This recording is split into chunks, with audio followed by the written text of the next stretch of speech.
Hello and welcome to the second lecture for week 33 of Textual Analysis and Argumentation, spring 2011. This is the second and final lecture on Walt Whitman.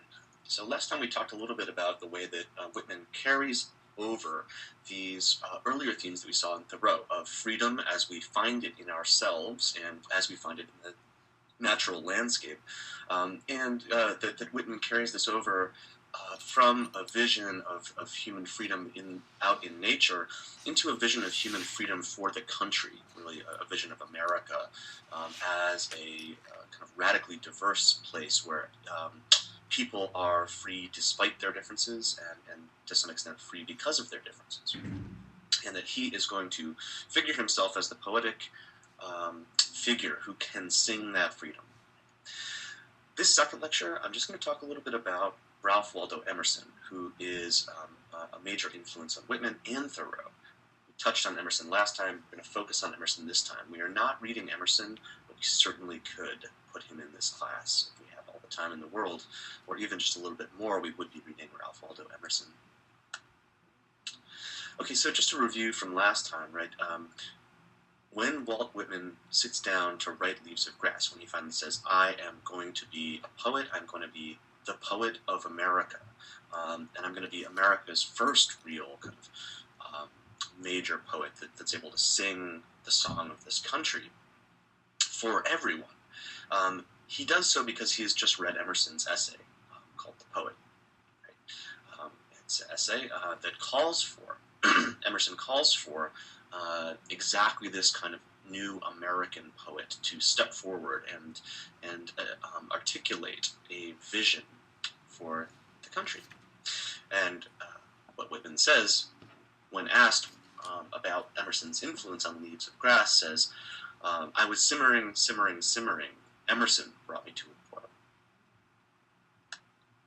Okay, so who was Emerson? A little bit, just very, very, very briefly about him. He's living from 1803 to 1882 in and around New England, primarily in and around Boston. And he is a philosopher and an essayist and a lecturer, right? So he spends most of his career publishing these incredibly influential, very, very famous essays on topics like nature, on topics like the poet, on topics like American scholarship.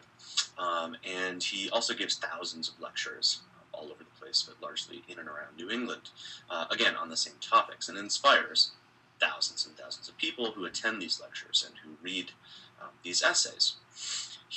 Emerson really defines the transcendentalist movement.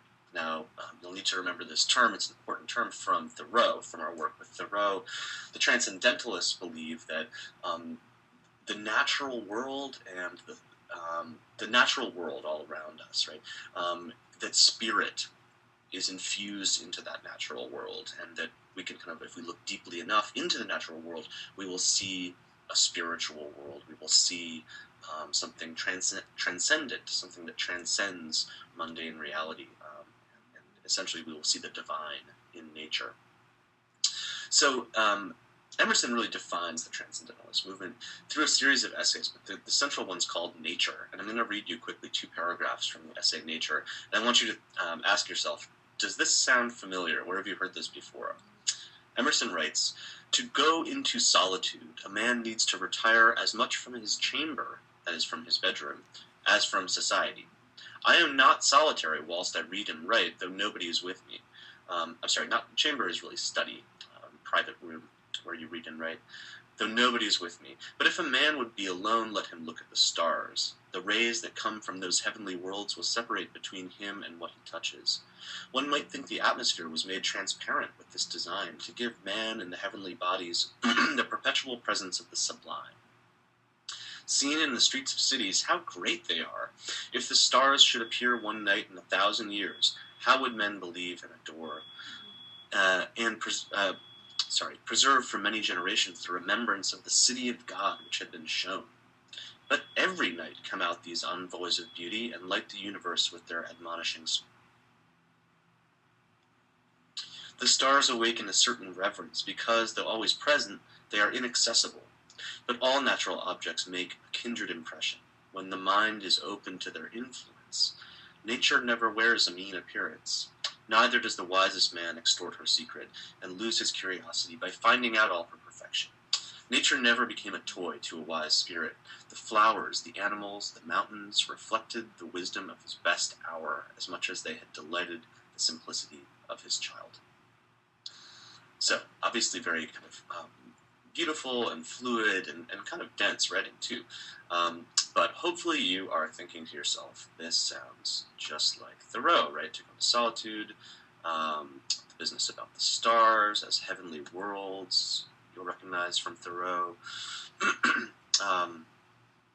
And this idea of natural objects as kind of kindred spirits, right? As almost like family, and finding wisdom in them, right? All of this is Thoreau, right? And it's because Thoreau read Ralph Waldo Emerson and was inspired to undertake the project at Walden precisely in large part by this essay of Emerson's, right? So the two men are describing this approach to nature and the self at the same time, right? And Emerson is the one who really articulates it in a philosophical mode, whereas Thoreau is articulating it in this more literary kind of mode, like memoirs, right?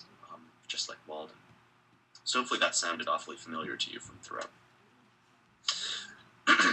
So really, Emerson is at the center of the Transcendentalist movement, and he is the major influence of that movement in and around New England, and particularly the Boston area. So this helpful diagram, if this is helpful to you, we have kind of Emerson as the sober, philosophical center describing Transcendentalism, the center of the movement, right? And then we have kind of orbital writers who themselves are, among the most important writers of American history, period. But they are a little more rebellious, right? So if Emerson is this wise, sober, philosophical center of the Transcendentalist movement, and let's say these other spheres are other philosophers and poets and writers who we haven't read, but they're out there, other Transcendentalist writers and thinkers, then you have Thoreau. Obviously, Thoreau, as you've read, a little bit of a kind of wild card, a little bit of a rebel. And Whitman, who I hope you're seeing, is also a very kind of vocal, a little bit wild, striking out for absolute freedom kind of writer as a poet, right? So we get Emerson as the quiet center of these things, articulating a philosophical vision of transcendentalism, and then Thoreau and Whitman as the kind of rebel planets orbiting Emerson. That's the way I like to think of it anyway. Okay, so I'm going to read you two paragraphs from The Poet. By the way, I should have mentioned, these two paragraphs from Nature are the first two paragraphs in the essay. That's kind of important for you to know. Okay, so a different Emerson essay called The Poet. Here is one. See if this sounds familiar from reading Walt Whitman, right? And this first paragraph has to do with what I was talking about in Whitman as the landscape of freedom, the landscape of liberty, that version of Whitman's version of the frontier, where freedom is sown into the very soil of the American landscape, right? This is Emerson from the essay The Poet, which is the essay, remember, that Whitman reads and immediately sits down and writes Leaves of Grass and Song of Myself. Emerson writes, "Wherever snow falls or water flows or birds fly, wherever day and night meet in twilight, wherever the blue heaven is hung by clouds or sown with stars, wherever are forms with transparent boundaries, wherever are outlets into celestial space, wherever is danger and awe and love, there is beauty, plenteous as rain, shed for thee," that means shed for you, "and though thou shouldst walk the world over, thou shalt not be able to find a condition inopportune or ignoble." Opportune means inconvenient for the appreciation of this beauty. Ignoble means not noble. Right? Everywhere you walk, anywhere you walk, where there is nature, there is beauty and there is nobility. And the reiteration over and over of this word, wherever, wherever, wherever, wherever, wherever is part of Emerson's. He's a great rhetorician.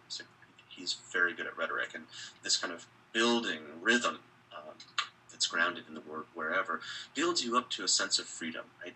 Wherever means anywhere. The landscape stretches out before you, and wherever you go on it, you are free, and it is beautiful, and you are free to enjoy its beauty, right? So that's very, very Whitman. You can imagine Whitman sitting down reading this paragraph and then writing another stanza of Song of Myself. Right? One other key theme that I talked about in the last lecture, right, is Whitman's self as everyman, right, where he's singing himself, but in doing so, he really intends to sing everyone. He wants to make himself, as a poet, the vehicle for the song of anyone, the song of everyone out there working in America. And as I said, labor is very key to that, right? He wants to, in Song of Myself, really survey the blacksmith and the farmer and the preacher and the slave and everyone in America. And one way that Whitman really does that is through just singing their occupations, right? Singing about the blacksmith working in his shop, singing about the slave walking a wagon, singing about the farmer bringing in the hay, right? Whitman sees that kind of working aspect of America as key to articulating this uniting vision of America, right? So this one's from Emerson, the same essay, the poet that inspires Song of Myself and Leaves of Grass, says this: our log rolling, our stumps and their politics, our fisheries, our Negroes and Indians, our boasts and our repudiations, the wrath of rogues and the pusillanimity of honest men, the northern trade, the southern planting, the western clearing, Oregon and Texas are yet unsung. Emerson is saying, look at the vast, unending diversity of activity, of work here in America, what we do here in America, and all of it is unsung, meaning there is not a poetic voice that has been able to take in this huge diversity of American activity. And of course, as you've read in Song of Myself for today, there are passages in Song of Myself that are almost directly correlated with this very paragraph, right, where Whitman is really listing. He is attempting to sing everyone at work in America, everyone creating, everyone doing honest work. Okay, so obviously, now I think you maybe have a handle a little bit on the way that Emerson writes and the way that he inspires not only Whitman but also Thoreau, right? Directly inspires these two men, Thoreau and Whitman, these two writers, to sit down and write and to undertake these really ambitious projects, to sing themselves, to sing nature, to sing America. In response, Whitman, and this is kind of gratifying, I think, Whitman sits down and reads, Emerson receives a copy of Whitman's Leaves of Grass, which looks like this, right? This is this book here that contains the poem Song of Myself. Whitman sends a copy to Emerson, and Emerson says sort of right on, bingo, this is exactly what I was talking about in The Poet, right? So this is the first page here of Emerson's letter back to Whitman. He says, "Dear sir, I am not blind to the worth of the wonderful gift of Leaves of Grass. I find it the most extraordinary piece of wit and wisdom that America has yet contributed." I mean, that's pretty strong praise from your hero, right?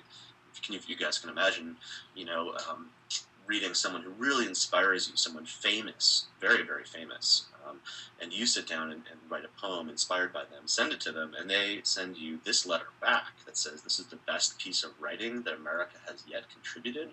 That's a pretty happy day as a writer, right? I am very happy in reading it, as great power makes us happy. It meets the demand I am always making of what seemed the sterile and stingy nature, as if too much handiwork or too much lymph in the temperament were making our Western wits fat and mean. Right? So that's what Emerson's wonderful description of poetry up until Whitman, in his opinion. Okay, so Emerson says, okay, you've fulfilled exactly what I was talking about here. But Emerson also offers a little bit of resistance to the way that Whitman fulfills this project, right? So I think you can sort of see a little teeny bit of hesitation here. I am not blind to the worth of the wonderful gift of Leaves of Grass, right? That's a little cagey, I think. I am not blind to its worth. It's not the same thing as saying, that it is the most extraordinary piece of wit and wisdom that America has yet contributed, right? There's a little bit of ambivalence here. And the reason that there is precisely because in Emerson's vision, it really is a vision of the transcendental nature of nature, right? Nature as the kind of container of higher things, right? This is spiritual. This is philosophical. It is the highest aim of thought and poetry, is to find this transcendent aspect of nature and of the self. Whitman's pushed it, in Emerson's view, a little too far in the direction of communion with other people, right? That there is this social dimension in Whitman, in Song of Myself, and in Leaves of Grass, that goes a little bit beyond what Emerson, the kind of very high and philosophical vision of Emerson. And specifically, we can say that it's the sexual dimension, it's the erotic dimension of some of the poems in Leaves of Grass that really makes Emerson uncomfortable. Emerson the philosopher, and Emerson the philosophical transcendentalist, right? Whitman gets a little too racy for Emerson. So in 1860, they have their second meeting together on Boston Common, which you see here, right? And this is a famous walk around the Common in the history of American literature, because it's where Emerson continues to fully support Whitman and really think that he's the greatest promise in American poetry, but also says you need to tone it down a bit in Leaves of Grass. It's a little too racy. You got to tone it down. And probably specifically, he had this poem in mind, which is called L'Enfants d'Adam, or The Children of Adam, right? Children of Adam and Eve fame, which of course is everyone, right? We are all, in biblical terms, we are all children of Adam, right? We're all descended from this one person. So it's another poem that seeks to kind of unite us all as Americans, as human beings. But that poem, and in other poems, in Leaves of Grass, there is a kind of racy dimension to that unity between us, right? And I'm going to just, I've given you a little bit of the Children of Adam poem here, right? But it gets racier than this as well. And Whitman is saying things like the face, the limbs, the index from head to foot, and what it arouses, the mystic deliria, the madness, amorous, the utter abandonment. Hark, close and still, what I now whisper to you. I love you. Oh, you entirely possess me, etc., right? So I just think it's a fun kind of coda to know that even though Emerson thought that Leaves of Grass was, the greatest achievement in American poetry thus far, he actually took Whitman aside and said, you've got to tone this down a little bit. And wonderfully, Whitman basically said no. He just refused to. So that's something that I think is kind of great about Walt Whitman as well.